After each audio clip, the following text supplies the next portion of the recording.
Hi, my name is Will, and welcome to the Distorted Transmission for today. I'm talking to Christchurch band The Snake Behaviour. How are you? Good. Hey, Fantastic. dandy. Cool. I should quickly point out that your link to Bandcamp on your Facebook page is incorrect. It's currently thesnakebehaviour.bandcamp.com instead of the correct thesnakebehaviourmusic.bandcamp.com. So maybe fix that when you get the chance. Yeah. If you guys could introduce yourself, please, what you do in the band, your names, all that sort of stuff. I'm Tom, play guitar. I'm Sam, I play bass. I'm Samuel, I play drums and vocals. And I'm Chris, and I do nothing but really yell a lot and dance on stage. I should congratulate you for not being one of those bands that immediately says, "Hi, my name's this, and I play bass for The Snake Behaviour," and then everybody does the same thing for The Snake Behaviour every time. It's like, yeah, we get it. They call them Shower TV. Yeah. That's way too many words to say. Yeah. That's the intros. Next is history. If you give me a brief history from the band. I know you've been around since about mid 2015 or so. Remotely good since 2015 or so. We've been around since 2003, but shit. Yeah. But well, around is a very loose term. I started the band way back then. Just me and a mate with nothing better to do in Nelson. As you do, there isn't a lot to do in Nelson when you're 20. We all moved down here and ended up down here. A few lineup changes, and then 2012 met this guy after we booked a show, and they played with us, and then told him we're doing the drums, and he'd never heard our songs or anything like that, and just said, "Hey, you're going to play drums for us tonight because our drummers quit or can't get to the show," and so he played for us, and then I suppose the rest is history. Yeah. Sam joined in 2014, and we kind of went about taking it probably more seriously about then. Like instead of being a piss take, actually practicing. And we had a long-time guitarist, Mike, as well, who was with me in 2010 and went right through to about 2019, but left for various reasons and gone and had babies and wives and stuff. Wives. And then this big old doofus up in the corner joined us a couple of years ago, and pre-COVID, and that's kind of about it. I suppose 2019, we released our first album. And that's kind of probably since then, or 2017 when we really started hanging out with Angie, I suppose, is sort of when we started getting a bit more serious, probably. Yeah. So you're not really off the mark there at all, to be honest. Well, actually, I was pretty much off the mark since the fact that you had actually started about 12 years previous than I imagined. So a bit of a slow burn. Very slow burn. I'm actually interested to know how that show went, because it sounds like from the story that your drummer didn't have any idea about your songs. He just jumped on and he had to play them. Yeah, they had a drummer that was kind of filling in where he could, and he was about to move to Melbourne, and he couldn't make the show that night. They called me up, and Chris and I had been chatting. He knows that I played a bit of drums because I'm a guitarist first, and they were like, he was like, "Hey, you want to come play the show?" And I was like, "Dude, I've seen you play like once." Like literally once. And he was like, "It'll be fine." I was like, "Okay, it'll be a laugh." And I rock up with some drum gear, terrify the girlfriend of the other drummer in the band, the other band, and then and all the jazz school students.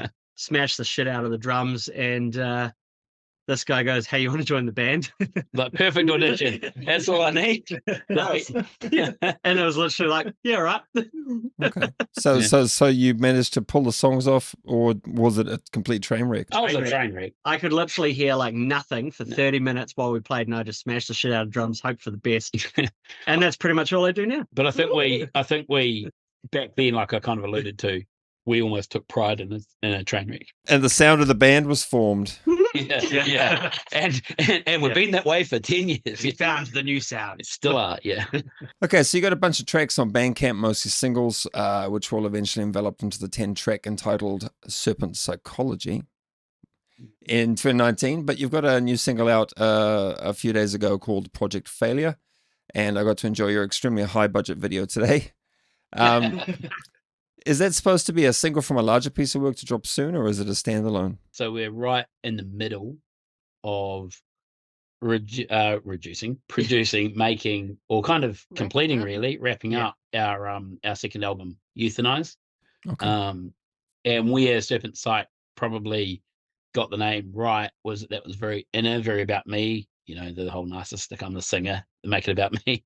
But Internally. sort of internally, you know, all of those struggles Yeah. and whatnot, into this is more basically just a 40-minute rage or however long it is at society and social media and gatekeepers and you name it. Just angry as I turned 40. You So know? he was angry on the inside, now he's angry on the outside. Yeah, Yeah. Giving yeah. himself So any burns, it's but- and it's due out fairly soon. Yeah. We kind of it was a bit delayed. We've kind of got it there. Project Failure we identified as the first one. Put an awful lot of effort into the video, as you can tell. Yeah. In Yeah. the bathroom on the last Tuesday, it was a lot of It effort. was a lot of fun. And It was so good. but I think I kind of say that jokingly, but that is sort of the point of the album.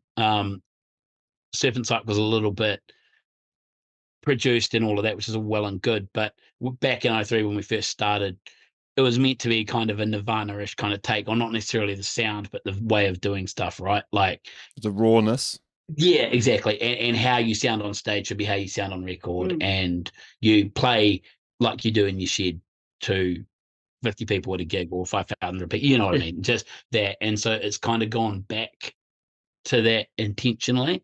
And so the idea of just doing the video like that was sort of part of that same thing, if that makes sense. It's kind of like a sort of a do-it-yourself attitude. But What I love also- about the video is that same night we recorded a more serious performance. Took it super seriously. super And serious, dark and moody in the shed because we were rehearsing it at my old place and I was just about to move out. So I was like, right, let's immortalize this place.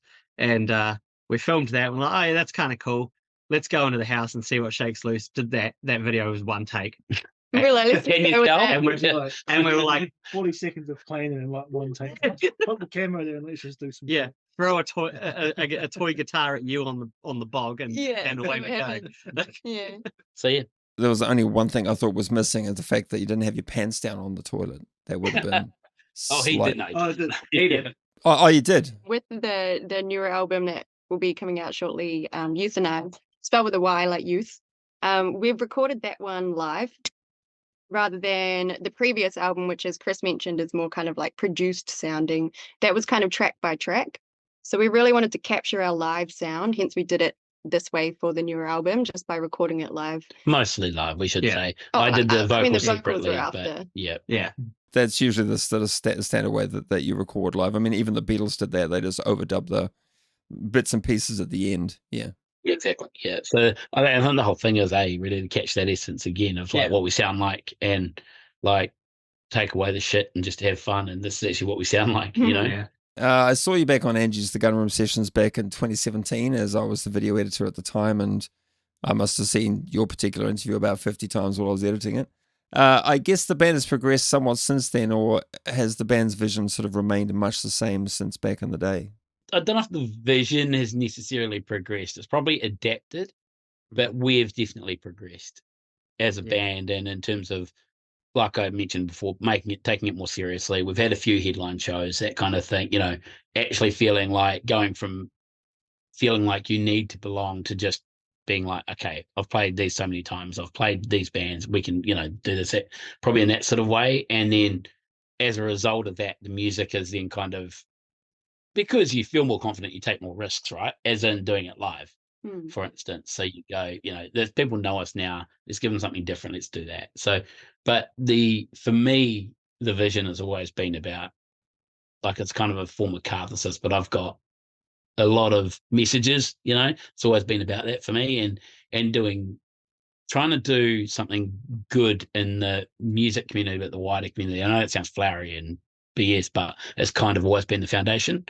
So we put on a couple of charity shows, Rock for Love 1 and 2, and other sorts of things where we've raised money for Women's Refuge, and we do like a end of year hamper each year for people that can't pay for a Christmas and that kind of thing. So Just that's- trying to actually do something that makes a bit of a difference. Yeah. more than just the music. Like Mm. I suppose our vision is always to have a legacy, whether it's musically or not, on the community in some way, you know, as well. I know that sounds BS, but it kind of is just Well, at the what end of we've the always day, done, you know. Yeah, we're about it's the small changes that make a big difference, really. All right, cool. So you've got a support slot for Exploited. I saw a picture on your Facebook page about that, but there wasn't much of a blurb, I think, because the show's been pushed out a little bit. But maybe you can tell me a little bit about that show if you can. We actually already have supported them once as well in 2020, right before the world went to shit. Literally, the world went to shit that night. week, that night. That night. They cancelled the rest of their tour and went home. So sorry, world. That was March 15th. Yeah, March 15th. That was our fault. Our bad. Sorry. But and they sort of just came back, and I think were quite keen to just do the tour with the same setup, that they had there. But we got that just with progress, really, with supporting Stiff Little Fingers and then the Dead Kennedys, and then once you got the relationship, you've got it, don't you? And I guess so. and it's every time for us, it's been like it's bloody exciting. And I think going back to that legacy thing, for me, it's like how the fuck did this little no-hoper from the backwaters to Nelson support 3 of the great punk bands in history? You know what I mean? I don't even know what I'm doing. So I mean, it's kind of the same for all of us as well. Sometimes I have a reality check, like 14-year-old me would be so fucking stoked right now. You know what I mean? Slowly running out of time, so I guess we better wrap it up. Is there anything else you'd like to add to the interview before we say goodbye? Yeah, I guess for me, shout out for these guys for bringing me along. Yeah, and to you for making us good, I suppose. But in seriousness as well, I think thanks to, you for a start, and Angie, music.net, people like that, specifically Angie, she's put a lot into us and really helped us. And the scene down here, man, like being we don't even know what genre we are, and getting accepted onto the metal scene, bands like Empire and Full of Them, who are now Mecca, and Scissorac from down in Timaru, and Akumu, and you name it, they've always had us, all our pals, always had us in mind, and always played with them. Integration and in Wellington, so many that... Fight for Glory, now Stray Dogs in Auckland. I could go on forever. There's so many of them. We just, I suppose for us, it's thanks to them, because that's the fun and the fact they want to play with us. Yeah, and I guess makes us. I guess got to say as well, thanks to everybody who's actually taken the time to check out our music, and especially and come to gigs and check out our new single, Project Failure, which is the lead up for our new album Euthanize, coming out later this year. Yeah, look out for it. Well done. There's only one person who didn't say anything at all. Would you like to add anything? Thank you to everyone who comes to shows, because especially in the depth of winter when it's raining and cold and you could just stay on the couch in a blanket, it takes effort to come out and support the scene. And so I'm so thankful for everyone who does, because that's what makes it worthwhile. Pretty much. All right. Well, best luck with everything going forwards. Thanks, man. Thank you, man. Thank you. And thanks for watching. Thank you, bud. Thanks, man.